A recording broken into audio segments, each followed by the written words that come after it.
वंदे भारत ट्रेनमध्ये rail नीरच्या 1 litre पाण्याच्या बाटलीच्या ऐवजी अर्धा लिटरची बाटली दिली जाणार आहे। अनेक प्रवासी 1 लिटर बाटलीमधील पाणी पिऊन उर्वरित पाणी फेकून देत होते, त्यामुळे पाण्याचा अपव्यय होत होता। त्यामुळे मुंबईतून सुटणाऱ्या गांधीनगर, अहमदाबाद, सोलापूर, शिर्डी, मडगाव, जालना या वंदे भारत एक्सप्रेसमध्ये प्रवाशांसाठी 500 मिलीची म्हणजेच अर्धा लिटर पाण्याची बाटली उपलब्ध करून दिली जाईल। पश्चिम रेल्वेच्या मुंबई सेंट्रल विभागाने रात्रीचे तिकीट तपासणीस पथक सज्ज केलंय। या पथकाला be aware TT manning at night Batman असं नाव देण्यात आलंय आणि हे पथक विना तिकीट प्रवास करणाऱ्यांवरती कारवाई करणार आहे। नवी मुंबई वाहतूक पोलिसांनी 15 दिवस राबवलेल्या विशेष मोहिमेत मोठी कारवाई करण्यात आली। यात 8091 विना हेल्मेट चालक, 256 काळ्या फिल्म लावणाऱ्या वाहनांवरती कारवाईचा बडगा उगारण्यात आलाय। मुंबई महानगरपालिका प्रशासनाच्या मालमत्ता कर वसुलीसाठी कठोर कारवाई करायला सुरुवात झाली आहे। पालिकेने आतापर्यंत सुमारे 1200 कोटी रुपये वसूल केले असून अद्याप 3500 कोटी रुपयांची वसुली बाकी आहे। होळी अवघ्या काही दिवसांवरती आलेली असताना कोकण रेल्वेने आता रोहा चिपळूण मेमू रद्द केली आहे। कोकण रेल्वेच्या अजब कारभारामुळे ऐन होळीच्या वेळी कोकणवासियांचे प्रचंड हाल होण्याची शक्यता आहे। मुंबईतील 15% पाणी कपात मागे घेतल्यानंतर आता लगेचच पुन्हा एकदा 5% पाणी कपात लागू करण्यात येणार आहे। भांडूप जलशुद्धीकरण केंद्रामध्ये परिरक्षण विषयक कामं हाती घेण्यात आली असून या कामांमुळे 24 एप्रिलपर्यंत मुंबईच्या पाणी पुरवठ्यात 5% पाणी कपात करण्यात येणार आहे। शिक्षण आयुक्तालयात मंजूर पदांपैकी रिक्त असलेल्या 80% पदांवरती भरती प्रक्रिया राबवली जाणार आहे। त्यात गट क संवर्गातील एकूण 23 पदं भरली जाणार असून त्यासाठी 23 मार्च ते 8 एप्रिल या कालावधीत अर्ज करता येणार आहे। दादर पंढरपूर दादर एक्सप्रेसचा मिरज सांगली मार्गे साताऱ्यापर्यंतचा विस्तार करण्याचा निर्णय घेण्यात आला आणि या गाडीला विस्तारित मार्गावरती सांगोला, म्हसोबा डोंगरगाव, जत रोड, ढालगाव, कवठे महाकाळ, मिरज, सांगली, भिलवडी, किर्लोस्करवाडी, ताकारी, कराड, मसूर आणि कोरेगाव हे थांबे असणार आहेत। नागपूरच्या रेशीमबागेत आजपासून 17 मार्चपर्यंत राष्ट्रीय स्वयंसेवक संघाची प्रतिनिधी सभा होणार आहे। शताब्दी वर्षात संघाची वर्षभराची रणनीती ठरवली जाणार असून सरकार्यवाहपदी होसबळे यांच्या फेरनिवडीची शक्यता आहे। जळगावच्या भुसावळ तालुक्यातील काहूरखेडा इथले शेतकरी पीक विम्यापासून वंचित आहेत। अवकाळी पावसामुळे नुकसान होऊन पंचनामे करून देखील शेतकरी पीक विम्यापासून वंचित आहेत, त्यामुळे शेतकऱ्यांनी जिल्हाधिकाऱ्यांकडे व्यथा मांडली। जळगावात बोदवड उपसा सिंचन योजनेसाठी उभारलेल्या पंपिंग स्टेशनचा स्लॅब कोसळला। सेंटरिंगला नीलगाईचा कळप धडकल्यामुळे हा स्लॅब कोसळल्याचं उपअभियंत्यांनी म्हटलं, तर पंपिंग स्टेशनचं उत्कृष्ट दर्जाचं काम नाही आणि हे काम निकृष्ट दर्जाचं सुरू असल्याचा आरोप आमदार चंद्रकांत पाटील यांनी केला। बुलढाण्याच्या नांदुरा मलकापूर मार्गावरती गोवंशांची अवैध वाहतूक सुरू असल्याचं उघडकीस आलंय। स्थानिकांच्या माहितीमुळे पोलिसांनी गोवंशांची अवैध वाहतूक करणारा कंटेनर देखील ताब्यात घेतला।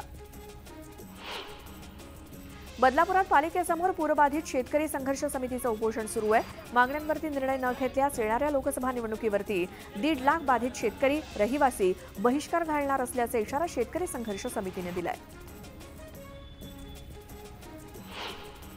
उल्हासनगरच्या सेक्टर 17 परिसरामध्ये एक भरधाव कार एका दुकानामध्ये शिरली आणि अपघाताचा हा सगळा थरार सीसीटीव्ही कॅमेऱ्यात कैद झालाय। कार चालकाचे नियंत्रण सुटल्यामुळे अपघात झाल्याची प्राथमिक माहिती मिळाली आहे। शेतकऱ्यांच्या प्रश्नावरून रविकांत तुपकर पुन्हा एकदा मैदानात उतरलेत। येलो मोझॅकमुळे नुकसान झालेल्या शेतकऱ्यांना मदत करण्याची मागणी त्यांनी केली। जळगावातील भांबोरी येथे दारूबंदीसाठी महिलांनी मंत्री गुलाबराव पाटील यांना घेराव घातला आणि सर्रासपणे दारू विक्री होत असल्याबाबत या महिलांनी गुलाबराव पाटलांकडे तक्रारी मांडल्या। धाराशिव जिल्हाधिकारी कार्यालयासमोर सामाजिक कार्यकर्त्यांचं आंदोलन सुरू आहे आणि कंत्राट भरती रद्द करून कायमस्वरूपी नोकऱ्या द्याव्यात आणि युवकांना कायमस्वरूपी रोजगार द्यावा अशी मागणी आंदोलकांनी केली। धाराशिव शहरातील अस्ताव्यस्त पार्किंगमुळे नागरिक त्रस्त झालेत आणि या प्रश्नाकडे वाहतूक पोलीस आणि नगरपालिका प्रशासनाचं दुर्लक्ष होत असल्याचा आरोप केला जातोय। ही समस्या तातडीनं सोडवावी अशी मागणी नागरिक करतायत।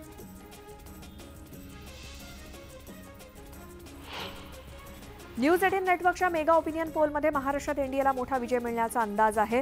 राज्यातील 48 पैकी 41 जागा महायुतीला मिळतील असा अंदाज व्यक्त होतोय, तर इंडिया आघाडीला 7 जागा मिळतील असा देखील अंदाज आहे।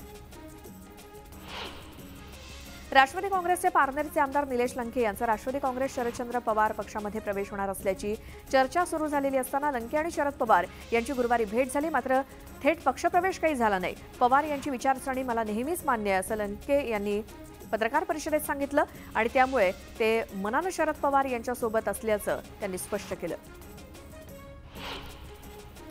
राष्ट्रवादी काँग्रेस पक्ष आणि घड्याळ चिन्ह अजित पवारांना देण्याच्या निवडणूक आयोगाच्या निर्णयाविरोधात शरद पवार गटानं सुप्रीम कोर्टात धाव घेतली होती. त्यावरती शरद पवार यांचं नाव आणि फोटो वापरू नका असे आदेश सुप्रीम कोर्टानं दिलेत आणि या निर्णयानंतर शिंदे आणि अजित पवारांना भाजपच्या चिन्हावरतीच लढावं लागेल असा टोला महेश तपासे यांनी लगावला. पंकजा मुंडेंना भाजपनं बीडमधून उमेदवारी जाहीर केली, त्यावरती उमेदवारी मिळेल अशी अपेक्षा नव्हती असं पंकजा मुंडे म्हणाल्या. तसंच धनंजय मुंडेंचा पक्ष सोबत असल्यामुळे ताकद वाढेल असा विश्वास त्यांनी व्यक्त केला. प्रीतमला विस्थापित होऊ देणार नाही असं सूचक विधान त्यांनी केलं.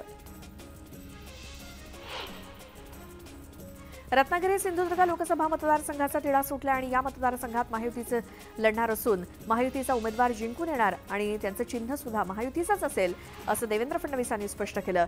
रत्नागिरीतल्या जिल्हाधिकारी कार्यालयाची नवीन इमारत तसंच पोलीस वसाहतीच्या नवीन इमारतीचं भूमिपूजन त्यांच्या उपस्थितीत पार पडलं. केंद्रीय पंचायत राज्यमंत्री कपिल पाटील यांना भिवंडी लोकसभा मतदारसंघातून तिसऱ्यांदा उमेदवारी जाहीर झाली आहे. मतदारसंघात केलेली विकास कामं आणि जनतेचा विश्वास यामुळेच ही उमेदवारी मिळाल्याच्या भावना पाटील यांनी व्यक्त केल्या.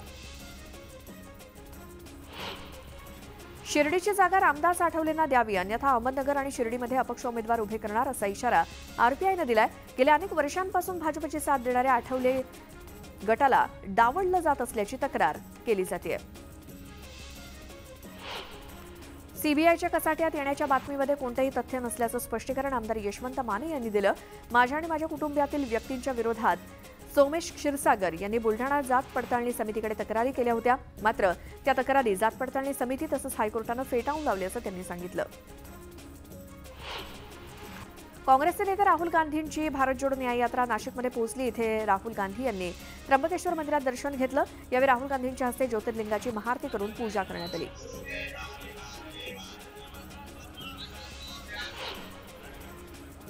पियुष गोयल यांना उत्तर मुंबईतून भाजपनं लोकसभेची उमेदवारी जाहीर केली आहे. उमेदवारी जाहीर झाल्यानंतर मुंबईमध्ये दाखल होत पियुष गोयल यांनी श्री सिद्धिविनायकाचं दर्शन घेतलं आणि मुंबईची सेवा करण्याची पंतप्रधानांच्या सूचनेनं मुंबईमध्ये निवडणुकीला आलो असं पियुष गोयल म्हणाले. राज्याचे उपमुख्यमंत्री देवेंद्र फडणवीस रत्नागिरी जिल्हा दौऱ्यावरती होते आणि त्यांनी जिल्हा विशेष कारागृहाला भेट दिली. यावेळी वीर सावरकर यांच्या कोठडीला भेट देत सावरकरांच्या प्रतिमेला वंदन करून इथल्या दालनाची देखील त्यांनी पाहणी केली. धुळे जिल्हा पोलीस प्रशिक्षण केंद्रातील सुमारे 150 ते 200 प्रशिक्षणार्थी पोलिसांना विषबाधा झाल्याचं समोर येत आहे. पोलीस प्रशिक्षण केंद्रामध्ये जेवणानंतर प्रशिक्षणार्थी पोलिसांना पोटदुखी आणि उलटीचा त्रास झाला. त्रास झालेल्या सर्व प्रशिक्षणार्थींना भाऊसाहेब हिरे वैद्यकीय महाविद्यालयात दाखल करण्यात आलं. बीडच्या तेलगावात मनोज जरांगे पाटील यांचं जोरदार स्वागत करण्यात आलं. यावेळी महिलांनी जरांगे पाटील यांचं औक्षण केलं. यावेळी हजारोंच्या संख्येनं उपस्थित मराठा बांधवांनी सरकारविरोधात घोषणाबाजी केली. मनोज जरांगे पाटील यांचं मराठा आरक्षण आंदोलन कोणत्याही पक्षाला ताब्यात घेता आलं नाही, त्यामुळे त्यांचं आंदोलन दाबण्याचा प्रयत्न सुरू असल्याचा आरोप प्रकाश आंबेडकर यांनी केला. जरांगे यांची बदनामी करण्यासाठी मॉर्फिंग व्हिडिओचं घाणेरडं राजकारण करण्यात येणार असून जरांगेंमागील लोकशक्ती विचलित केली जाईल, त्यामुळे राजकीय प्रवास केल्याशिवाय त्यांना बदनामीपासून वाचणं शक्य नाही असंही ते म्हणाले. सोलापुरात मराठा समाजानं आमदार प्रणिती शिंदे यांना गावात येण्यास पुन्हा एकदा विरोध केलाय. मोहोळ तालुक्यातील कोथाळे गावात येण्यास प्रणिती शिंदेंना रोखण्यात आलं आणि त्यावरती 17 तारखेला इंडिया आघाडीचा मेळावा होणार असून त्यात जरांगे पाटलांची एसआयटी चौकशी रद्द करा असं जाहीर होणार असल्याचं प्रणिती शिंदेंनी सांगितलं.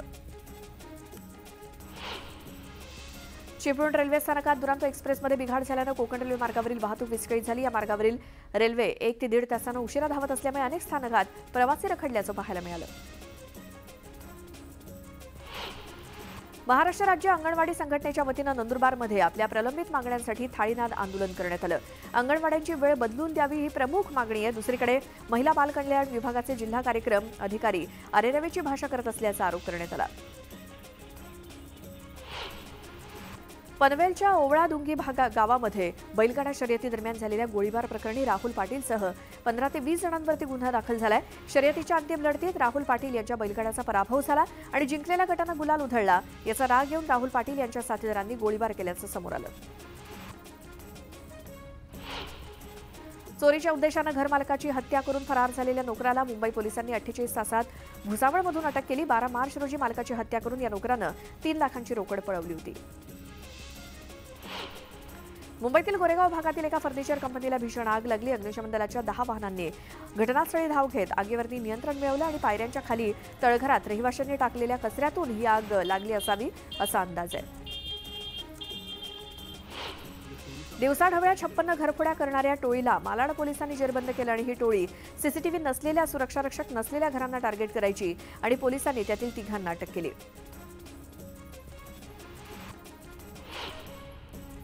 आणि आता एक सविस्तर